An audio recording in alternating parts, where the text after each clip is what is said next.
My name is Byron Bethards. My pronouns are he, him, and I'm the Director of Student Growth and Experience. And we're going to be calling lots of folks up to come in and out to share lots of parts of our plan. So that's kind of our process for that. And I'm going to let these two folks introduce themselves, and then we'll get started. Hello.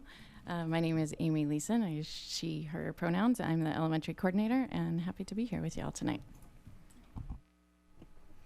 Hi there, I'm Kim Johnson. I use she, her pronouns, and I'm the middle school coordinator. Excited to be here. All right. So on the agenda, you notice we have a lot of time, and because we have a lot to share, and we have a lot of things that we've been working on for many, many months that we're excited to be able to share with you and then answer the questions that you might have.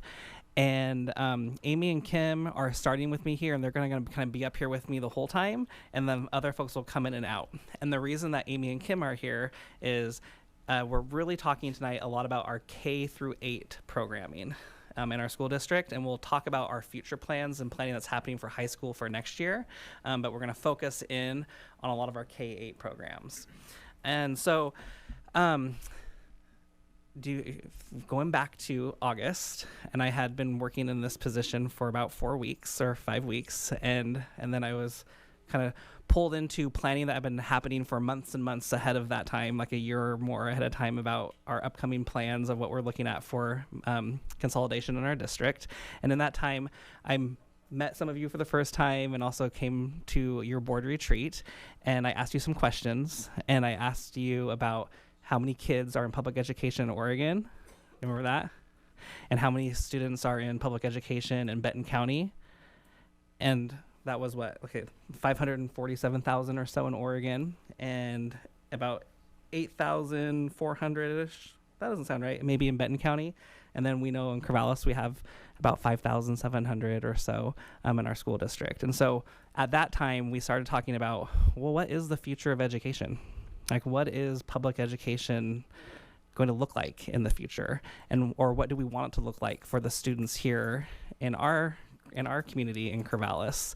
And we talked about the creation of the innovation team and the work that's ahead of us. And so tonight, you're going to hear about a lot of work that's been done from the innovation team that is comprised of staff members from all of our buildings, from our building administrators, from other work groups, from some community partners. This is a true collective effort of lots and lots of different groups of people coming together to help us plan and re-envision what we can do in public education here in Corvallis.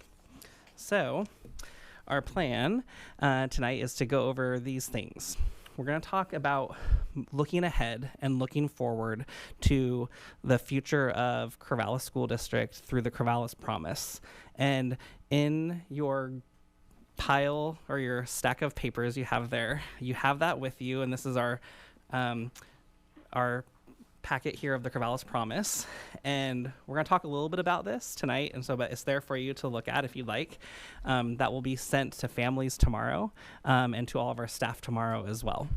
We're going to talk about the K-6 model and what we've planned for next school year. We're going to talk about the 7-8 model in Corvallis Junior High, the K-8 models, and then the planning that's starting to take place for our high school models. And then we'll talk about some of our key highlights of what we're looking forward to for the future. So in our planning process, one of the things that we think about is how do we start to align our investments, our actions, and our commitments and values to all be pointing the same way. And so this slide, we use this a lot, this graphic in a lot of our presentations, and we think about moving from these random acts of improvement to thinking about how can our community, our school district, our staff, our students all know what we're about, who we are, what we're up to, what our goals are, why we do things, and aligning those pieces into our budget and how we spend our money so that we all start pointing towards the same direction and this aligned impact on improvement for our systems. And so the plan that we're presenting tonight helps us in a new way align more arrows than we have been able to do in the past in this direction moving forward. So to help us kick this off, we on our innovation team, we have two of our association presidents that are a real crucial part of our innovation team. They're both educators in our district that hold other roles, but they also represent the members of their two associations. So that's Mary Marshall and Christa Schmeder. And we have been so appreciative of their work on the innovation team, because in their work, they can represent a lot of voices of their associations and the staff that they support. And they've brought to the table so many valuable pieces for us to think about and consider. They've also helped collect feedback in other ways for us to represent their members that they represent. And so Mary can't be here tonight with us, but Christa, I'm going to call up to kind of kick some things off with us too. So Christa, come on and join us. Just want to kind of call that out, that those are two crucial members of our planning teams that we've really appreciated their support and work with. Hi. What's up? Hi. So who we are, and in the Corvallis Promise document, you can see centered on these three words: achievement, connection, and equity. And when we think about achievement, that's aligning us on a common definition of rigorous academics. Because when we talk from the same place and the same definition, then we can move forward together. Go for it. Yeah, and I think the connection piece I just wanted to speak to a little bit, because being in the room in the innovation team, and I know some board members have come by and either worked with some of the groups or like witnessed some of the work going on. And, you know, you're in a room full of, 40 to 50 people who are not just educators as their job and their vocation and their calling, but they're also coaches, and they're also mentors, and they're also key members in their community groups like churches or affinity groups. And to see them putting in this extra effort on top of a full-time job because they care so much about student-educator connection was just really cool to see. And I think it was even cool that some of the ideas that were seeded in the innovation team later are now going to be on the following slides that you see. And it really speaks to the breadth of knowledge in the room and all the different experiences people have had as educators. Yeah. And then our definition of equity is really about educational equity and making sure that any student can have access to their full potential academically and socially within our system. And so building our, I'm not close to that, building our models from these core pieces here is what has driven a lot of our work. So our Corvallis Promise is really what our commitment is to our community, to ourselves, to our students, and it's really our goal with this is what drives our work forward. And in your Corvallis Promise packet, you can see it goes in this value of 5, 4, 3, 2, 1. Can you tell some educators made this? Lots of feedback. Yeah. It was great. This process was a true like iterative process of cycles and cycles of feedback and feedback and feedback, with adjustments based from so many different groups of folks. And so in there, you can see our 5 core values. Those come from our first innovation team in 2016. And so that was built, those 5 core values were built with 2 and 3 day community workshops, through community voting and input, from staff input. And so 2016 innovation team, there's a few of us left, are still around from that. That is where that We came. made it. Yeah. Survived, Yeah. I guess. That is where those come from. And so those are kind of steadfast in our vision for what we're doing. And I hope as you look through this, I know you won't have time right now while we're talking, but as a graphic design person, it's slightly text heavy, just like looking at it, but really taking time to read through each of those at some point, because all the educators in the room at the innovation team, when we said we're going to make a promise, we work with youth that when you say you promise something, if you don't follow through, there's like really awful impact on kids. And so when we say we're making a promise, like, we mean it. And so those sentences were picked apart and looked at thoroughly by a lot of educators who were like, if we're going to put this on paper, if we're going to present it at a meeting, if we're going to tell the community we want to do this, like, hey, district, are you going to back us up that so we can do this? And so, like, I don't want you to think anything up there is extra. Like, everything is up there because we were like, this is a promise we want to keep. This is what we want to give to our kids. And so it's going to take a team effort to actually make that happen. And the way this document is created is all of those pages can also be standalone, right? So they can also be done like standalone individually. And so our values are connected to our board goals. You all know the board goals and the strategies. Those board goals help drive our instructional promises. And in there you can see our instructional promises, and our instructional commitments there come directly from our 5D teacher evaluation rubric on our best practice for instruction and teaching. Those kind of, all those things build into our community commitments, and that is about all students belonging and every student a graduate. And then that all comes together for what we hope that students leave our school district with those knowledge and skills and our one profile of a graduate.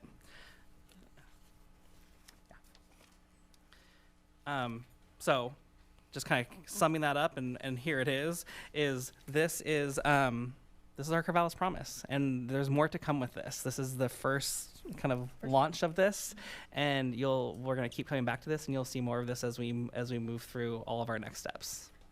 So, and those are our commitments to our community, that all students belong and that every student is a graduate. Okay, thanks, Christa. Yeah, okay. So moving into that, and you'll see this in our instructional commitments and promises too, our district programming that we're going to start presenting is really built on these key things.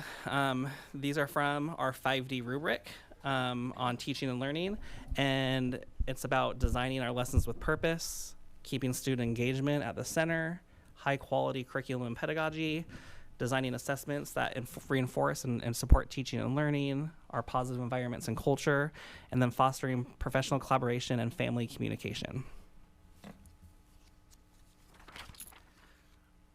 All right, so that's a little wonky on there, but that's okay because this is a hard slide to even talk about. So my mind doesn't always do idioms and metaphors well. So this process has been about finding balance between lots of competing truths and lots of things that are all equally important. And so throughout our feedback, we've done staff surveys, student focus groups, getting community input in like from some industry leaders. We've talked to lots of groups of folks. At the same time, we have other pieces we have to consider around financial pieces. We have to think about our bargaining agreements and our contracts. We have to think about accountability measures, our board goals, our required ODE requirements, our required instructional minutes that are required. There's all of these pieces that go into creating an educational program. And everything, and the thing, we have really great educators in our school district, and they're so passionate about their area and their subject, and they're all important. And for us to create programming, we have to think about these levers in this way. And if we move one lever one way, then another lever might move another way, and then things are out of balance. And so through this process, which we'll continue going through, but where we are is always going back and forth between these kind of levers and back and forth on, okay, if we do this, what does it do to this lever? Okay, but if that lever moves this way, what happens to this lever? And so it's a constant back and forth between lots of groups and lots of people to see how we can get to the most balanced type of programming that we can based on so many different factors and competing interests that are all important. So in our plans as we move into this, there's lots of things that we already do that will continue to be embedded and work within this educational programming update. We have intervention supports that are at all of our schools for students who need extra support in lots of different ways. We have special education services that remain steadfast based on supporting students to gain the skills and access their education. We have a mental health program, which is unique to our school district, and we have therapists in all of our buildings that will continue. You've heard from us this year about our health navigator and family advocate supports. Those pieces continue in our plans. School counseling continues in our plans. Alternative education, like our social emotional growth program, Bridges, and our academies are all embedded in these plans. And you'll see aspects of what Bridges can do in our plans, what SCG and the academies will have access to in different ways in these plans. Our life skills programming stays the same, and our talented and gifted services stay the same. A shift, which has been talked about some, but we want to call out, is with the shifting of demographics at schools, our Title I schools next year are the schools listed right there: Adams, Garfield, Catherine Jones Harrison, Lincoln, and Mountain View. So those become our new Title I schools in Corvallis, and they'll receive those types of Title I supports for those schools. Have Marcianne come up and introduce herself.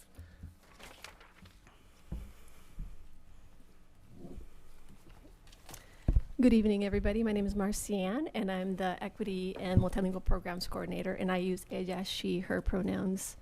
So tonight, I wish I had all night, but I know we don't have all night to talk about our dual language program. And just to really stress that throughout this whole program, throughout this whole innovation time that we've had together, we have spent a lot of time really talking about our unwavering commitment to our dual language program. I was thinking about our program today, and it was established in 2001, which was over 25 years ago. That's a long time. And throughout all those years, we have made it a point to make sure that we are committed to the amazing work that's happening in our schools. So our dual language program is really the legacy of our equity work here in the Corvallis School District. Part of the things that we're excited about and continue to celebrate is that the students that participate in our dual language program have an opportunity to really hone in on their identity and culture. Our philosophy for our students is to have to celebrate their cultural and community wealth, not only of our students, but our staff and our families. And then lastly, our social justice lens. We want to make sure that we continue to achieve social justice in our classrooms by providing culturally responsive teaching practices. Thanks, Kim. Isn't this a great picture? Our program, our DLI program, has 3 simple but incredible goals, and these goals we share with other dual language programs throughout our nation. The first is the bilingualism and biliteracy. We want our students to become bilingual and biliterate and to be proud of their languages that they're learning. Our second goal is academic achievement. We want our students to have access to grade level content and grade level peers and excel in all subjects. And lastly, our last goal, which is amazing, is our social cultural competence. We want our students to have respect, understanding, and compassion for the cultures within their schools. And then, DLI proven outcomes. This is super. There were a lot of outcomes I wanted to share with you, but these were the top 2. I know Ryan has shared this before, but when we started our program, it was kind of a flip of a coin of the graduation rates of our Latina students. If you were a student in our system back in 2001, there was a 50-50 chance that you would graduate. If you look at our current graduation results for our Latina students, we've made some significant improvements over the years. So our dual language program is a cornerstone for supporting our students in their graduation rates. And the other proven outcome is the earning of the seal of biliteracy. And earning the seal of biliteracy isn't just a golden star. It's really an opportunity for students to have access to scholarships, to have access to credits when they move on to career opportunities. And when they are in the workforce, being bilingual and biliterate is a value-added asset for our students in our program. So just wanted to share that we continue to be committed to our dual language program, and just very proud of the work that our students and staff have done over the years. Thank you, Marcianne. We led off with DLI because that is at the heart of our programming, and it's not changing. And so that is our commitment, that we are continuing our DLI schools and programming. And the program that we share tonight is that, the DLIs are embedded right, schools are embedded right in the programming of what we're doing. And there's considerations from the DLI Advisory Committee, and that has helped us shape our plans as well. So thank you, Marcianne. All right, we're gonna bring Sadie and Tara up with us. Tara doesn't want to sit by me. We worked together for a long time, so. Yeah, and so Amy's going to lead us off about K6. All right. This is an exciting time. We've been building up towards this for the whole school year and last fall. So just a reminder, our K6 schools next year will be Adams, Lincoln, Garfield, Catherine Jones Harrison, and Bessie Coleman. I think it's important to point out that the program continues to be aligned with our Oregon State standards, which drive most of the work we do. Our social emotional learning standards are also part of the Oregon State standards, and that is included in this. We have evidence-based curriculum that is not going away, that we'll continue to use for both math and language arts. And I would like you to just pay attention to thinking about that arrows slide, and as we go through K6, 7, 8, and K8, really some intentional work around alignment, without getting in the way of school culture still being school culture. So I think Sadie's gonna kick us off next and talk to us a little bit about K4. All right. My name is Mercedes Strowbridge. My pronouns are she, her. I teach 4th grade at Adams, and I also think it's relevant that I have a 1st grader and a 3rd grader. So I have both sides of that in my mind when we talk about all these things. So as I was listening to Byron talk at the beginning, and I know I know it's weird that I teach 4th grade and I'm also very quiet, but I use the microphone in class too. I was just thinking, going through these slides, I've looked at them a lot, and I'm like, it's very simple, but that's by design, because time is a hot commodity. We never have enough of it. We can't add more of it. So what we have to do in these foundational grades is really identify, and what we have done, the work we have done is identify what is essential, what do we have to get to help our students grow into these lifelong learners that we strive for them to be.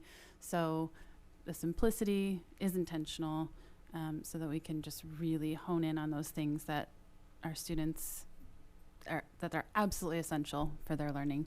And it sets the stage for their future as they go into 5th grade and 6th grade and on from there, and just creating, solid academics, that SEL foundation, and joy. We talked a lot about finding joy in learning and building off of that, wanting to be at school. So core academics, we talked about how, keeping things aligned to state standards. Literacy continues to be 120 minutes a day with the curricula that's been adopted, and the DLI model stays the same. Their intervention is during what would be the flex block for K through 4, which we'll talk about in a minute, because their science and social studies are already built in to their literacy curriculum. And then math, 80 minutes a day, same with the adopted curricula, and for DLI, it would just follow the current model. Connections and relationships. There's so much work to do here for kids at these ages, and when we can really give them that solid foundation of social emotional skills, so we're talking self-awareness, self-management, social awareness, relationship skills, responsible decision making, there's so much that goes into that. So thinking about Corvallis as a school district, how can we make sure that every kid in every school is getting, the same pieces, those same building blocks that everyone needs?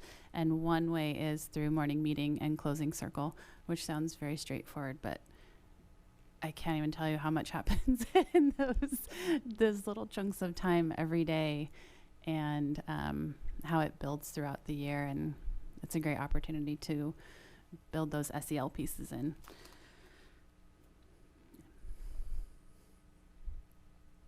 Okay, this one I'm excited about. I'm excited about all of it, especially as a parent. But the 45-minute specials block would be every day. So that would be PE twice a week, music once a week, art once a week. And then the new addition here is STEAM.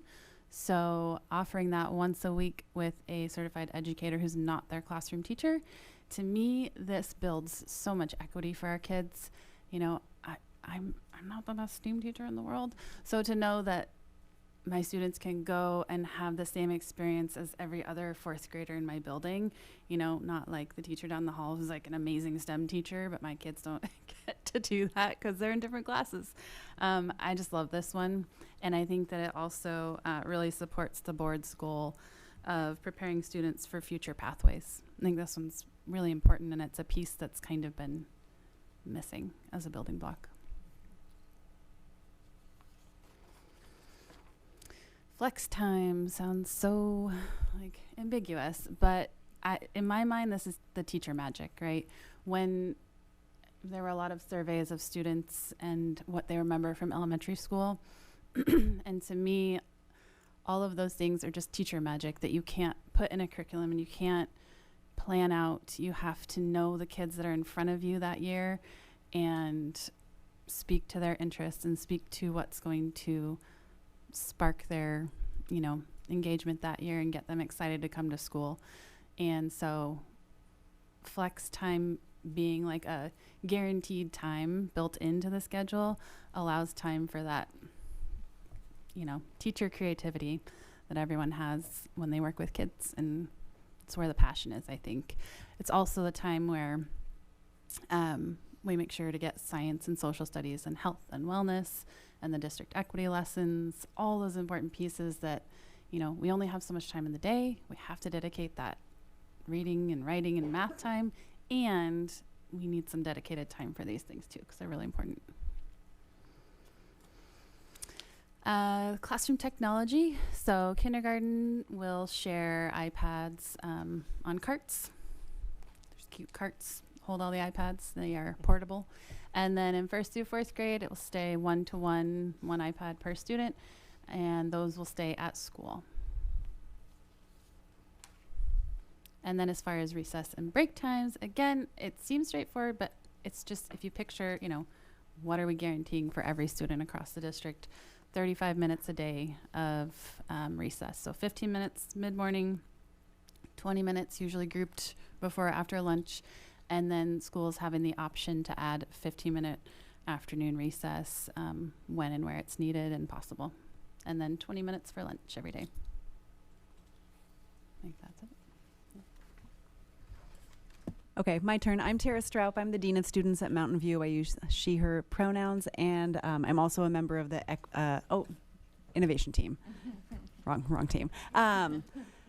When we started on the equity teams, a lot of our work at the beginning was as a whole group, and then we split off into work groups to who wants to really dig into K4, 5, 6, 7, 8 in high school, and I gravitated to 5, 6 because I was really interested in the potential of what we could do for our students who are going to be maybe staying at their elementary school, but looking to still have like more independence and a different experience than what they've had in K4. And I'm really excited about the work that our team did. So in grades 5, 6, we're looking at taking all of the foundational things that have happened for students academically and social emotionally in K4 and looking forward to the independence and experiences that they're going to be having beyond their elementary schools and how to create that kind of bridge. So that's what our 5, 6 experience is aiming to do.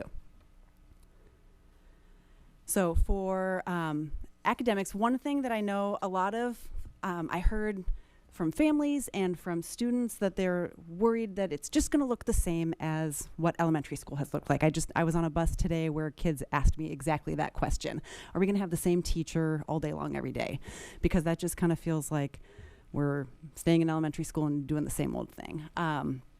And the model that we're moving toward is blocking academic subjects taught by specialized subject area teachers so that students will have a literacy and a humanities block for 120 minutes, a math block for 80 minutes, science and career exploration for 40 minutes. And the cool thing about that is that it will build on the K4 STEAM special and then give further exploration. So throughout the year, students will get to explore industrial and engineering systems, arts, information and communication, health education and human services, hospitality, business and management, and agricultural, food, and natural resource systems through career exploration kits.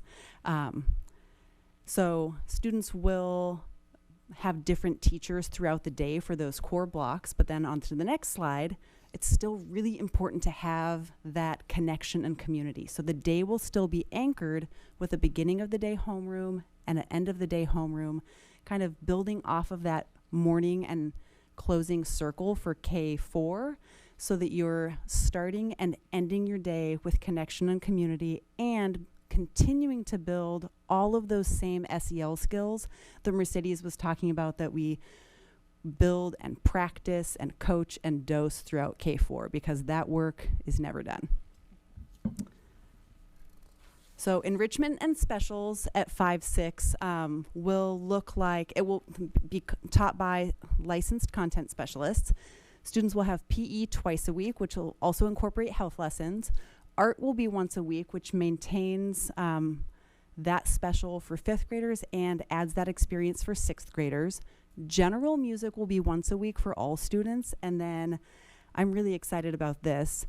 5th and 6th graders will have the opportunity to take a bus after school to Corvallis Junior High School to do music ensembles with their peers from across schools, which I just think is a really rich music opportunity. And so in addition to having general music, students can also elect to do that after school. And then library once a week will focus on digital citizenship. And then classroom technology for 5th and 6th grade will be iPads. Those will stay at school, but with opportunities to check iPads out to take home for special projects. And then recess and break times, there'll be 10 minutes mid-morning, 20 minutes in the middle of the day connected to lunch. And there you go.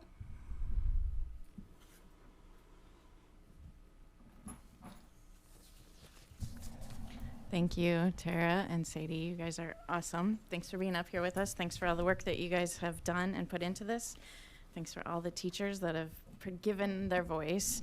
I think I don't have much more to say except just that continuing alignment. And even though I'm super excited about all of the schools being able to have this aligned, they have 45 minutes of this. We have the same math curriculum. They have the same strong ELA and writing curriculum. We're going to have flex teachers, it's flex time, and then STEAM.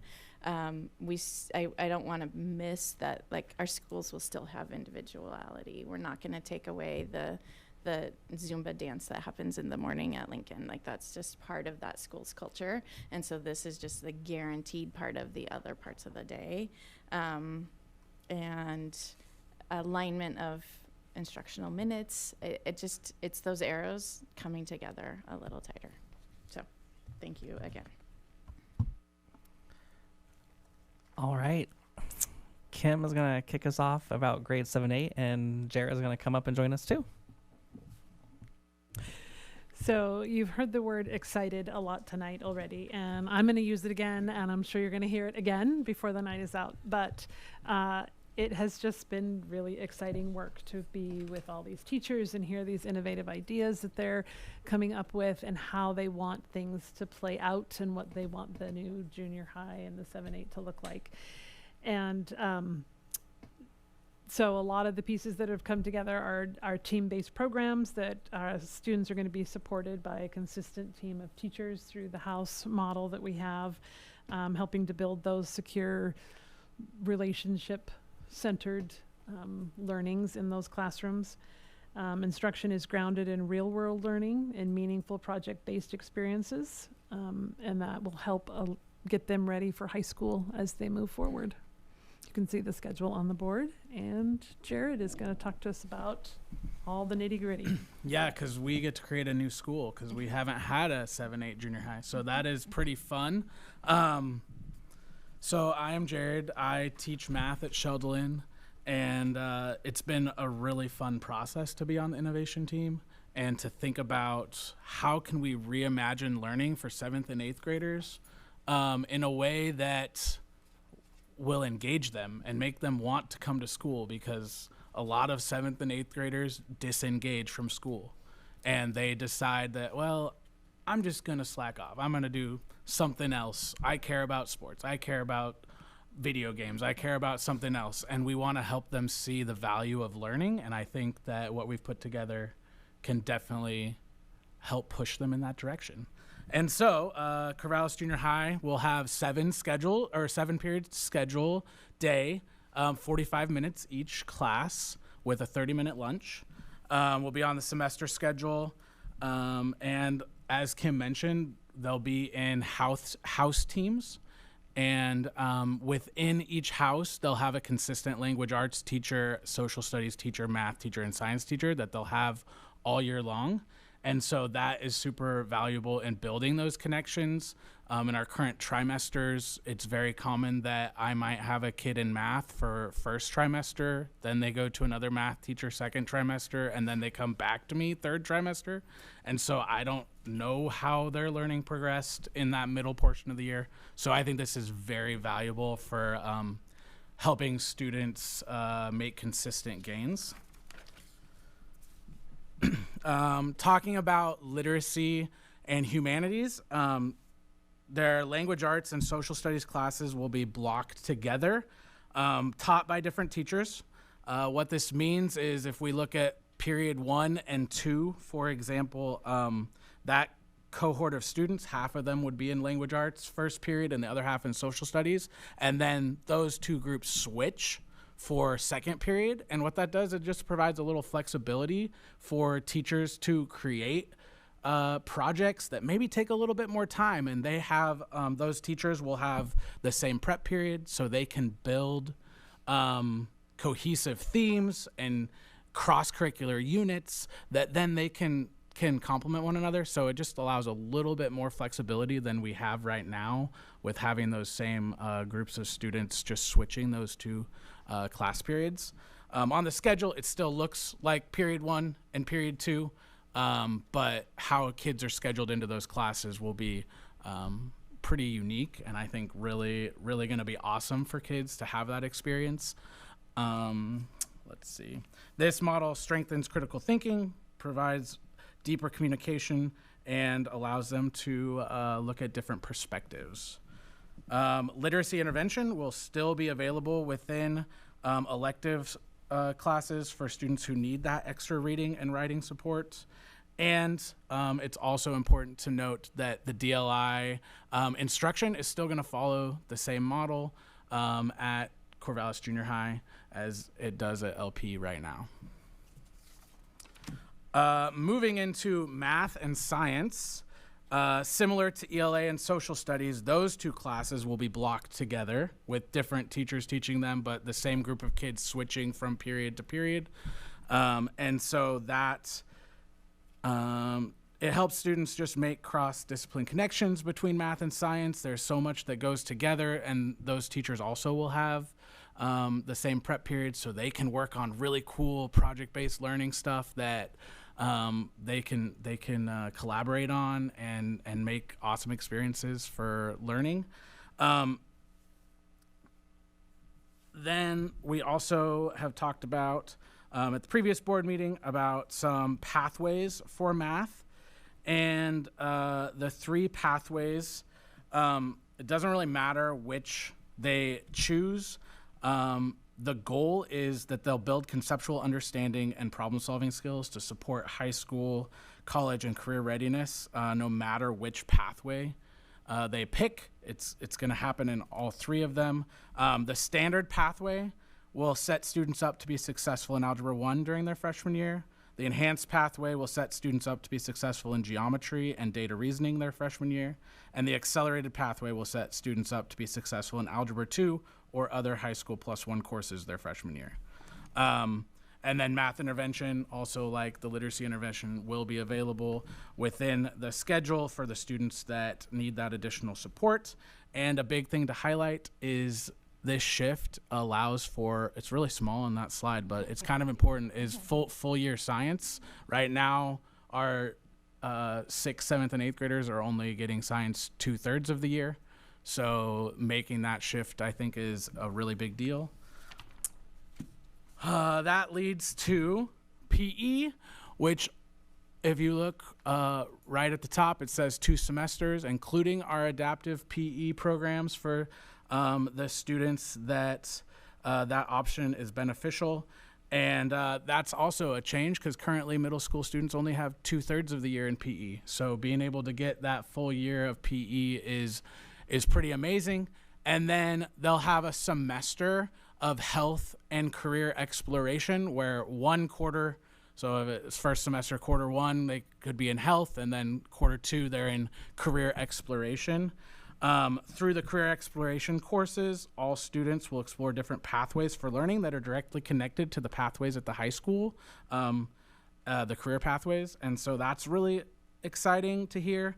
And then they get some hands-on learning with these career readiness kits. And I'm really excited to see what that looks like because I think it has some really cool potential to start kids thinking on like, hey, I want to start learning more about this, and them finding a passion that makes them want to come to school. And so that's kind of the goal. And then within all of this, social emotional learning is embedded, working on pro-social skills, self-regulation, community responsibility. These things will be embedded within literacy or math science block, within the things that we're doing. And then I think the house communities where they're connected with that core group of 4 teachers will also help build their sense of belonging, where they feel like they have those connections with those teachers, and that those teachers actually have the ability to get to know them over the whole course of a year, instead of like, oh, try one, that was good, and now I'm not in your class anymore. As a teacher that has that happen, I often have kids come back and they're like, well, I really miss being in your class. Do you think I can come back third try? And my answer is always, well, if the schedule gods allow it, I don't know. So I'm really glad that's going to be fixed within this model. So what is happening this week? Right now, it says students will complete an elective interest survey this month. In our buildings, it was done this week. And there is a large list of electives there. And that was what they were given. That doesn't mean we're offering all these electives. It's based on their interest. So their survey results are going to drive how our schedule is built and what electives are actually offered. And so I think that's really cool. Students getting to have a voice and say in how our master schedule planning is put together.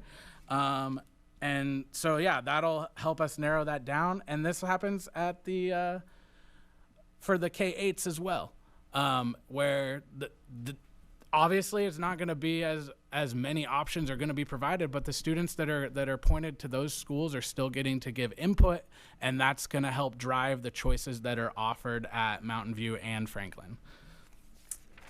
And that leads us to the other piece. The other piece of electives with the music ensembles. So music will obviously continue, band, orchestra, mariachi, choir. These are daily and year-long and grouped by experience level. And we're adding a 0-period option for junior high music that creates a space for year-long advanced orchestra and band that will allow students to opt into another year-long elective during the course of their regular school day. And obviously, this depends on numbers, but what it also allows is it allows our students from Mountain View and Franklin to access this, and they can get bused to the junior high to have that, and it's built into the K-8 schedule at the beginning of their day, where it's technically their period 1, where they get to go as period 1 to the junior high, do their music ensemble, and then bus back to their K-8. And so that's really cool for our city. I said all the things on there. Technology.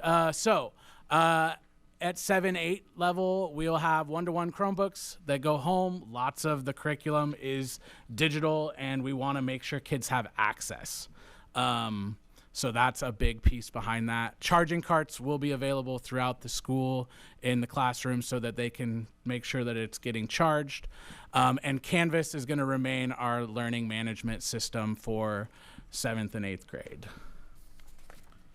And now we have 4 mock schedules. So these represent quarter 1. The first box or first 4 rows is 4 different students, 2 7th graders, 2 8th graders, for quarter 1, what their mock schedule could look like. You'll see that 2 of them have a band and orchestra at 0 period, and 2 don't. And then the second area is a quarter 3 example. So it's just shows what a student's daily schedule could look like based on various things happening. Thank you, Jared. Thank you. So now we're going to move into our K-8 models for Franklin and Mountain View and see how the K-6 and the 7-8 plans and the junior high plans shift and move into our K-8 models as well. So Kim and Amy are going to walk us through that. So he mentioned our K-8 schools of Franklin and Mountain View, but I also want to mention our K-8 school of Bridges that now incorporates SEG. So that's also considered a K-8 school, and we'll be having a lot of these similar pieces. Amy? Yeah, I think I might sound like a broken record. Why don't you look and see how this is aligned to our other schools as we're working on this model of our students that are in 6th grade get the same experience at all of our schools. And that I think you'll see throughout the next few slides. So think back to Sadie and talking about K4 and what did that look like in our K6 schools. It is similar in our K8 schools. We'll have that chunk of time for our core subjects, time for the content flex, and students will continue to work towards the same goals. In 5th and 6th grade, it looks also the same. The sample schedules we'll have are pretty similar across all of the schools. And then in the 7-8 bands that you'll see here in the K-8, they will be very similar to what Jared just presented for the junior high. I think it's just important to note that what we know and what research tells us, and when we dig into culturally responsive curriculum, all of it is so much around relationships and connection. I feel like I learned a lot of that with Chris's voice in my head. It's like, kids, who are they connected to? What's the connection? Are they having a relationship? And so built into this, all of our K-8 models have intentional time to build relationships with adults and with their peers.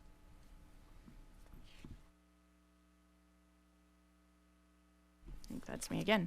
Okay, so enrichments and specials, those aren't different at the K-8 schools than they are at the K-6 schools for the kindergarten through 6th grade. So those are the same that Sadie and Tara talked to you about.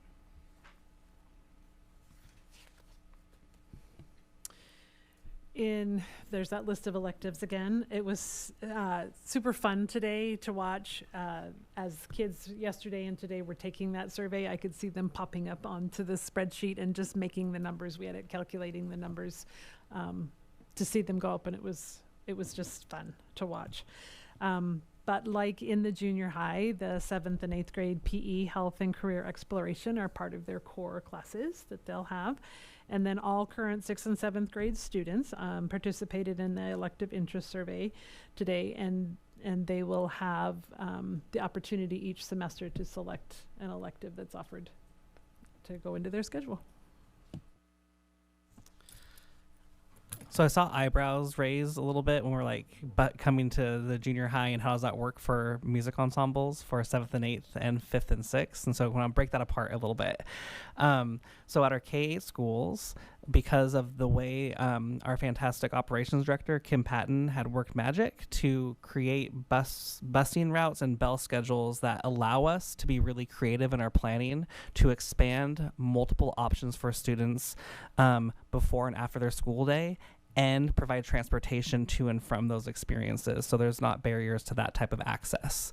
And so what that looks like is at the 0 period at the junior high is the first period for the 7th and 8th grades at the K-8 schools, meaning those students could take that 0 period ensembles at the junior high. They could take the bus from their neighborhoods to the junior high and then take their shuttle bus back to their K-8 schools after that, because there's enough time built in with passing and the time that period ends to get back to their schools in time for their second period at the K-8. For 5th and 6th graders, it's the opposite. So we have buses that go to the Boys and Girls Club every single day after school, which is at the campus for the junior high. And so I don't know what the opposite of the 0 period is. So school is out at 8th period. So when school is out at our K-6 schools and our K-8 schools, that allows enough time to go to the 7th period of music ensembles for 5th and 6th graders at the junior high as well, with transportation there and then transportation home from the junior high as well. So that is how that works out to enhance more numbers in a centralized music ensemble location.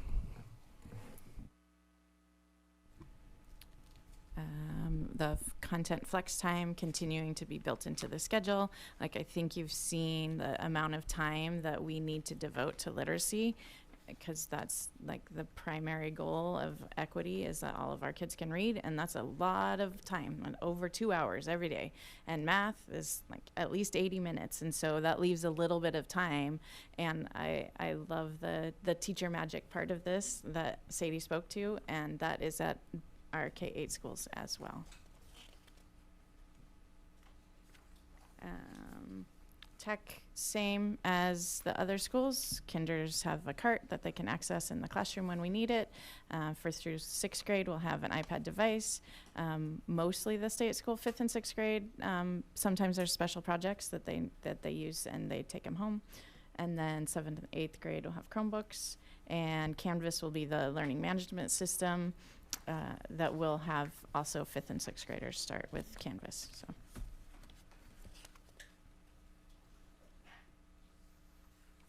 Okay, so again, I think I just want to reiterate how important play is in our day. I remember there was a time in our education when there was pushback of recess, we need more academics, and it would be really hard for me to ever work in a place where we didn't have recess. It's absolute critical, this uninterrupted, not a lot of adult-driven time for kids to explore, and so at all of our schools, there continues to be dedicated recess time.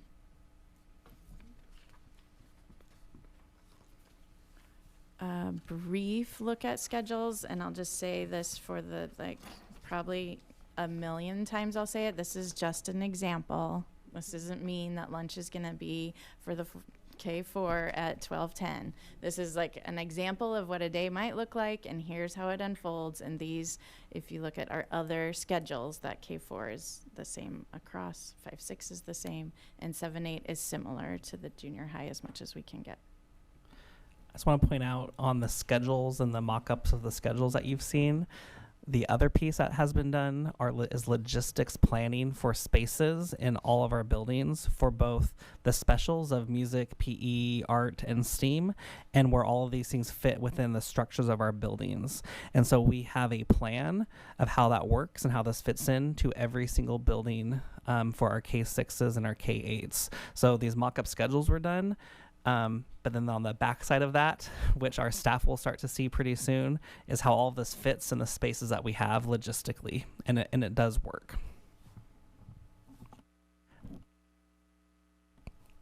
Okay, and now Nikki is going to join us for high school updates. Okay. Good evening, everyone. My name is Nikki. I am the high school coordinator, and I use she, her pronouns.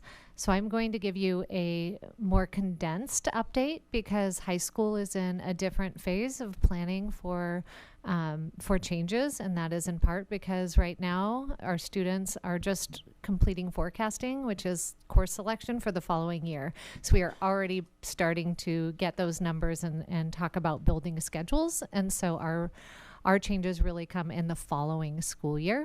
So I want to share what's going to be the same, what's going to be different, and kind of what we're working on and the steps ahead for the high school team. So what will be the same? A lot of this is driven by diploma requirements, as we will continue to have core classes and we will have students taking electives. That will look the same. Our schedule will be the same. That's not in there, but we will still have a 7-period schedule, and we'll be on that all and then alternating block day schedule. We will continue to have students have access to college level coursework. That's dual credit and AP. And I'll talk a little bit more about that later. They'll continue to have access to extracurriculars. We know those are important to them from our surveys we've given. And then we will also continue with one-to-one Chromebooks and Canvas as our learning management system. So those things are staying the same, even as we're planning for changes in the 27-28 school year. So what will be different is we will be working on creating articulated pathways connected to student interests and career. So many of you have heard about like our CTE programs, and we just saw some pretty amazing data related to our CTE completer graduation rates. And I think what I've heard from meeting with students is we don't do a great job yet of explaining to them our articulated pathways and how those build from beginning to intermediate to advanced skills and prepare them for college and career. And so that's some work that we have ahead of us, is doing a better job at articulating our pathways. We are also talking about new pathways aligned to student career aptitudes and interests. So we use something called Use Science regionally. It's a career learning system. And the data from that career learning system says that most of our pathways we have align to the students' interests. And then we also have a few gaps. And those gaps are in business and entrepreneurship, natural resource management, and then arts, entertainment, and design. And so those are some new pathways that teachers will be talking about creating. We're also talking about more advanced course offerings. I had the opportunity to partner with Laura on a survey that we gave to high school students at the 2 comprehensive high schools about their interests in AP classes. And I can't remember, I didn't look it up before I talked, but we had a lot of student respondents. But we have a pretty good list of classes that students are interested in taking in the future. And so that will be shared with teachers when we meet on March 9th and start diving into this work. And then the other thing that will be a change is we have a lot of community-based learning, especially in our CTE spaces. But what I have heard from students from the survey we gave in the fall about those meaningful experiences is that they want to do more learning in the community. They want internship experiences. They want job shadow experiences. And so that's a growth area for us in the next year to kind of identify who those partners are and how we want to partner with them and expand our student experiences and learning beyond the classroom walls. So, drivers behind the change, similar to what you heard about changes at the other levels. We have a belief that smaller school experiences lead to connection. And so I talked about continuing with core and having electives, but those electives being in a more articulated pathway. What we foresee is students will choose a pathway. Say, for example, an existing one we have now is in health sciences, where students will take these courses in sequence that build upon one another. When students go, I want to go into a career in health science, and get into that pathway and continue through the pathway to build those skills, they're also essentially creating a small learning community. And so we know that our high schools are big, and we feel like those pathways, if we do a better job of articulating them and helping students to select ones that are tied to their interests, they'll stay in there and have that greater sense of connection. Of course, our CTE graduation data is another driver. We know that when students find something that's interesting and relevant to them, they're more likely to attend and stay in school and graduate. I mentioned wanting to expand our access to advanced coursework. So the AP student data is another driver. The student experience data from the survey we gave in fall is another driver. And then also just looking at what our students say their interests are and what they think their next steps are in our career management system. So those are kind of the pieces of information that we're using to drive our changes. And then what we are also doing is getting feedback. And so what the phase we're in right now is getting feedback from our stakeholders. So I've shared the innovation team's plan, the high school model, and these ideas I'm sharing with you with the leadership teacher teams at CV and CHS. I'm working on planning one for College Hill. I also went and shared with leadership students at CV, and then we got feedback on the pathways from our students in grades 6 through 12 that are in our SAFE group. We did a whole group meeting at Crescent Valley. So we're in this phase of getting feedback and adjusting and getting into some work. And so our next steps are to share the model more widely. And so we'll be doing that on March 9th, which is our next non-school day for high school teacher professional development. On that day, we'll get feedback on the innovation team ideas. Teachers are going to start working on alignment of their core pathways. So right now, if you look at pathways in language arts, in math, in science, in health, in PE, pretty much in everything, there are these outlier courses. We understand that some courses may only be able to be offered at one campus, and we may have to bus students, but we want those pathways to the courses to be more aligned, because we think that when there's multiple ways to get to courses, it creates more singletons, which makes it harder to fill courses. So alignment is a big part of our work because it can lead to stronger class enrollment. And when you have stronger class enrollment, because you have aligned pathways, you can offer more courses. Clarity of career-connected pathways, so our CTE and elective teachers will just be working on articulating their pathways, and then we're looking at ways to improve our college-level opportunities. We talk a lot about AP and dual credit. I've shared with you some of the budget work that I do. Our high school success funding, while it calls out AP and dual credit, it also talks about improving student opportunities to take classes through online sources at our local community colleges and our universities.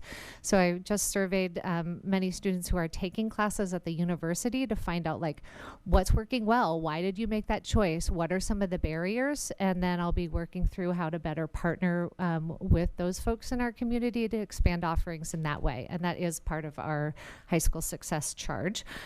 And then, as I mentioned before, we're also looking at how to strengthen and develop more community partnerships.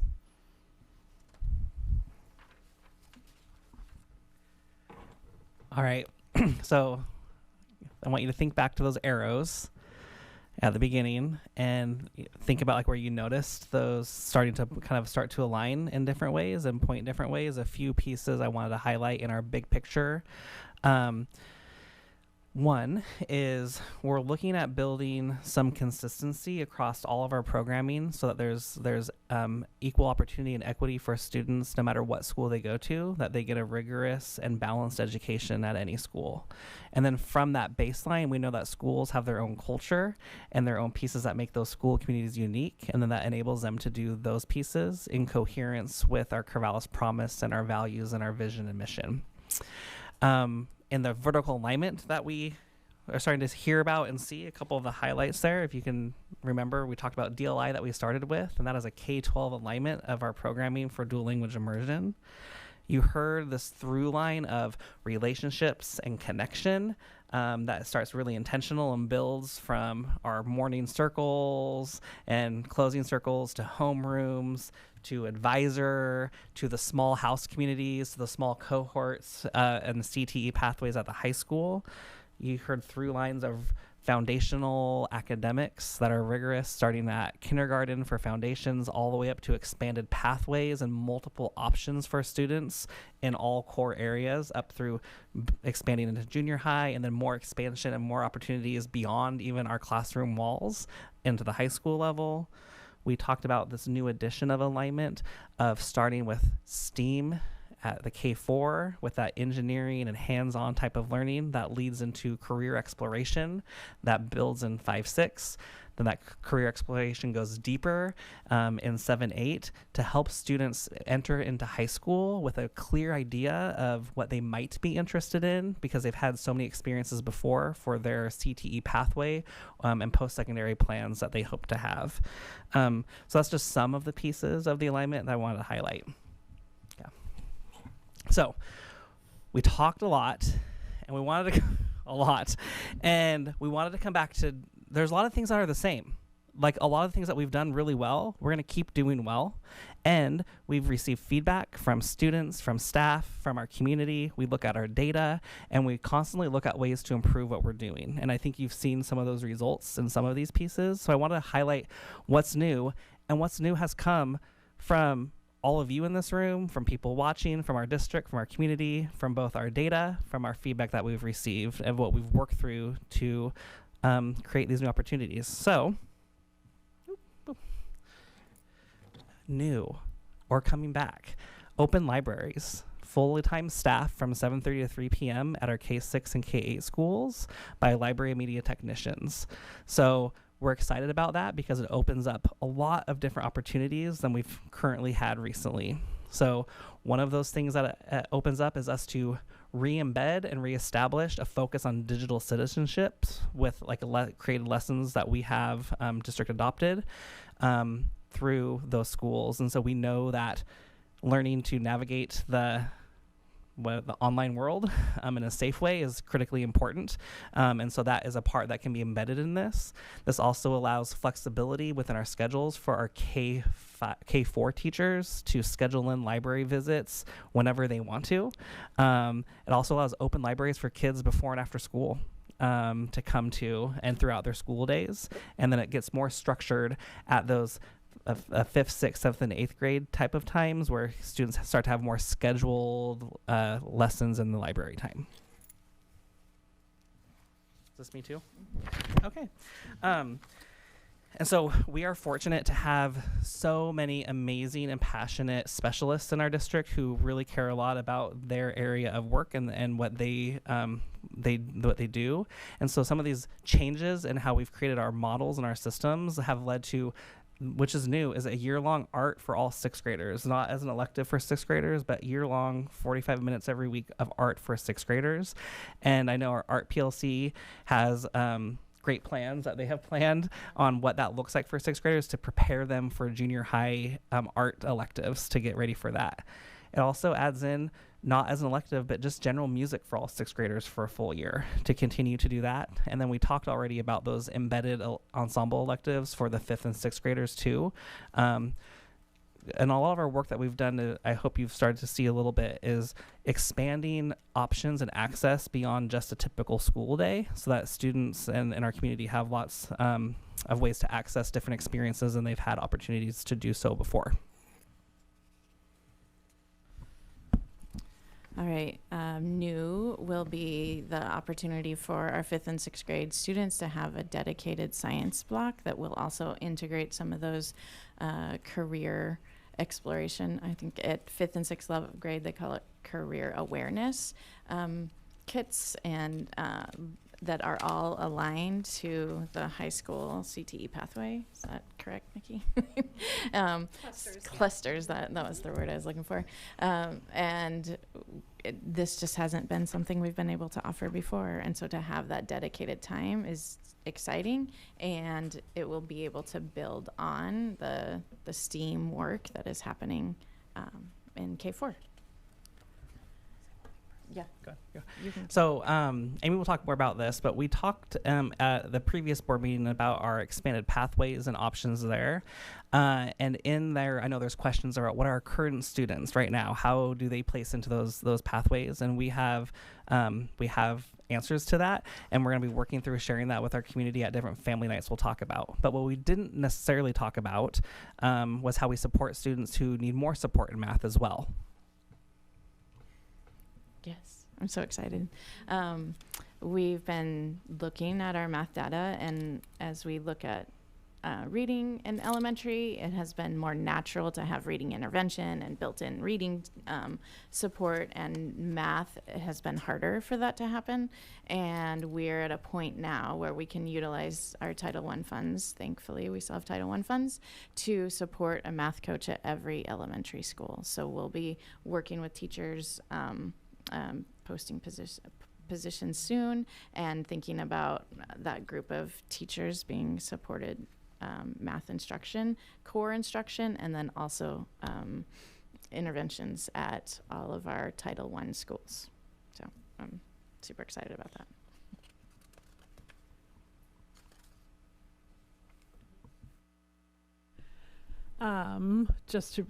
Just to recap some of the junior high structural changes, we have a full year for the science and social studies, and that's based in the semester schedule, so that's a win right there. We have expanded elective options by going to the 7-period schedule. That gives us a little more time in the day. And as Byron mentioned, for students who are able to take the 0-period ensemble, that opens up another year-long course that they could take as well. And the career exploration lessons, the career and college ready, those align with, as Nikki spoke to, the articulated pathways that they're working on. And so students will be able to do hands-on activities that last about 10 days per activity that are all aligned to these different pathways. So they could be like, do a veterinarian kit, or they could do a cosmetology kit, right? Whatever those interest them at the time as they move through, to just kind of figure out what the different things are before they get into high school, where they're thinking more about what am I going to be doing. And then the houses and the cohort model, right? Bringing that down to small groups of trusted and relationship building, and just a sense of belonging for all of the students in the building. Sports. So thinking about access to athletics, and so we have been working through our plans for that. Our high school athletic directors are coordinating our athletics for the junior high, and so as we work through those, more details as those seasons come up will be shared, and where those locations will happen. But right now, what we know, the first thing coming up is looking at cross country. That includes 6th graders. Remember how the buses come to the junior high for music ensembles and for the Boys and Girls Club? Well, they also will include students who want to come and do cross country at the junior high as well. And so as we work through those, our athletic directors will start to share out those opportunities for our students in our different athletic areas.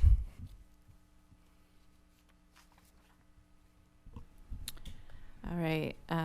Again, this through line that we've talked about with STEAM and career and CTE, I think one thing that I want to point out about the K4 STEAM is we have been working to try to have some project-based learning, and it has been not as easy to come by. We haven't had the time necessarily or the structure, and to be able to have an opportunity where we can have science, tech, engineering, art, and math all kind of thematically and very hands-on time for all of our K4 kiddos who need that play and that exploration to build their muscle, and especially with engineering. And so that is just a little bit about the K4.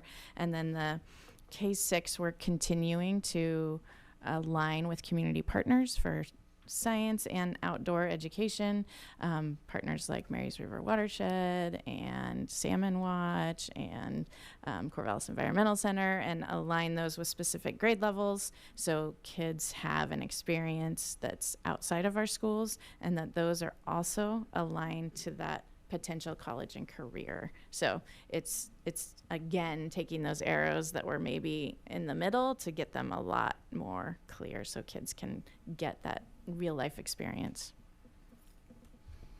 And then that curriculum that I just talked about, and for the career alignment for students in 5 through 8, they're going to be exploring learning experiences that are connected to those high school pathways. And this gives them time from 5 through 8, right, to be able to explore, to figure out and find out what their passions are and what they like, and understanding that, oh, this career might be more than just math and science, right? It might have this element too as well that I am excited about. So they'll have all 4 of those years to be able to figure out what things excite them and where their passions lie. So I've already talked briefly about these articulated pathways. I think one additional thing I want to share is I'm part of this nationwide rural communities pathway grant. I probably got the words wrong.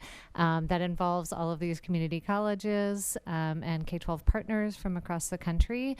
And today we met for 90 minutes virtually to talk about like what is working and what are those promising practices. And they pointed to a place. They said, we went and visited these schools where they have these career and college connected programs that start like in the 6th grade, and then they really actually connect to the high school. And so when I heard that, they said, we just haven't seen that clarity really anywhere. And they were visiting schools in Tennessee. And I thought, I came back and jumped into Byron's office and said, this is amazing. This is what they were talking about. And I thought, this is exactly what we're planning to do. Additionally, they shared some data that reflected that when students take CTE, paired with AP or dual credit by the age of 24, I think they're earning 16% more than other students who don't do those two concentration areas. And so when I think about our focus at the high school on getting students ready for college through college level coursework and these articulated pathways, it points me to think that we're doing the right work at the high school and making the changes where it will matter. So go back one slide on there. Sorry, yeah, not yet. So I just want to say on this piece about the integrated STEAM career exploration CTE, that this comes directly from a lot of our innovation team work. And I think this is kind of a thing that was centered on to think about when we started to think about moving from an industrial model of how our schools were traditionally built to what does a future ready model look like. This is one of the things that came from that, is what are the skills and knowledge we want our students to have to be ready for life outside of a K-12 system. And this is what we really started to center on, is if we can start in kindergarten with this foundation of exploratory pieces around STEAM, if we can guarantee that every student in K-6 each year gets to do something in our community and build a partnership with a community partner and learn in that expertise area, then if we have areas where students can explore different types of industrial learning and kits around career readiness, and then they can be in an articulated pathway for CTE to go through high school, we think that could be future ready. And I think this is a thing that we're really excited about. Yeah. So kind of bookending us here is if we think back to the beginning of our presentation and your booklet you have there of our 5, 4, 3, 2, 1, of our values, our goals, our commitments and promises, and our one profile of a graduate, our belief is that we can do this with this model. And that is what this model exemplifies, is our promise and what we can offer to our students in our community, because that is what our work here is to do, is to offer every single student the best opportunities we can to help them grow into the people that they want to become. So we're not done. Like, there's a lot to do still. This is a framework. Now it's making that come alive. And so our next steps are thinking about our curriculum planning and our resource development, our innovation teamwork and all of our teams. That's our next big shift. It's like we're going to move in now to putting all of the meat to these bones. Is that how you say that? Okay, yes. And we're going to start building this out with our resources and curriculum that will make this come alive. We also know there are so many questions about this. Like, I have questions about things, and I've been helping plan all of this. And so to answer those questions, we want to be really available to everyone. And so 2 things are going to happen. Starting in March, we're doing a rotation to every single school, and we'll be at every single staff meeting, and we're going to answer the staff's questions about this plan. And then in April and May, we're going to be at every single school in the evening for families and community members. And we'll be there, and we'll answer questions about this plan to all of our community members and families there. So there'll be lots of opportunities to come and ask questions and get answers for these pieces. The next thing that's going to be new for us that we'll be doing when we start our community nights is for all of our community members, we're going to do a very transparent curriculum handbook for all of our grades. And so the drafts are done. I've read them all. These 3 wonderful people have created them, and we will be sharing those to our community once they're finalized at all of our family nights. And in that, it's going to tell you how we do all of this stuff. Like all these things we just talked about that we're promising to do for our community and our students, then we'll show you in our handbooks what we're using to do all of those pieces. So if you want to take a picture of this is going to come out to our community too, but for community members watching or here too, here's the dates and the times. we have a busy April, but for our family nights, I just want to make sure that was really clear to folks because we want to be accessible to you. We want to answer your questions that you have.